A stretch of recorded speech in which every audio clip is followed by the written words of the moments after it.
আসসালামু আলাইকুম রহমতুল্লাহ বারকাত। কী অবস্থা সবার, কেমন আছেন? চলে আসলাম নতুন এক ভিডিও দিয়ে আপনাদের মাঝে। তো কিছুদিন আগে আমাদের এই ক্ষেতে আপনারা সবাই দেখছিলেন, এখানে লাল শাকের বিচি ফেলানো হয়েছিল, তারপরে মিষ্টি কুমড়ার বিচি ফেলানো হয়েছিল। তো বেশ কিছুদিন বৃষ্টি হওয়াতে আসলে সবগুলা ফুটে নাই, পাতলা পাতলা কিছু হয়েছে। এই দেখেন, এগুলো হচ্ছে আপনার মিষ্টি কুমড়া,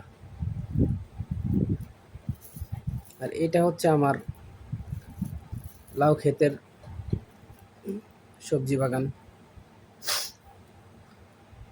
লাউ গাছগুলো অলরেডি আপনার মাচাতে উঠে গেছে, অলরেডি লাউ গাছের ফুলও এসে গেছে।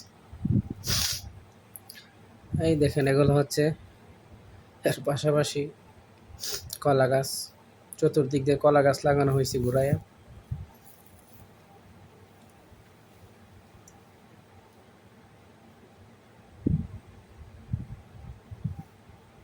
কলা গাছগুলো আসলে খুবই সুন্দর। ইনশাল্লাহ আশা করি অল্প কিছুদিনের ভিতরেই আপনার ফল পেয়ে যাব।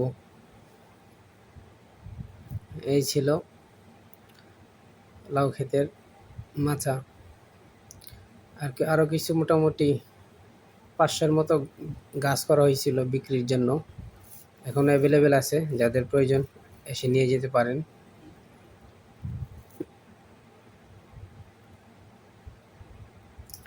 এগুলো হচ্ছে আপনার মিষ্টি কুমড়া গাছ। মোটামুটি আর অল্প কিছুদিন গেলে এগুলা খাওয়া যাবে, বিক্রি করা যাবে। পাশাপাশি রয়েছে আরও কিছু লাউ গাছের আঙিনা, লাউ ধরে রয়েছে আলহামদুলিল্লাহ। এখন আবার নতুন করে এগুলোর পাশাপাশি আপনার লাল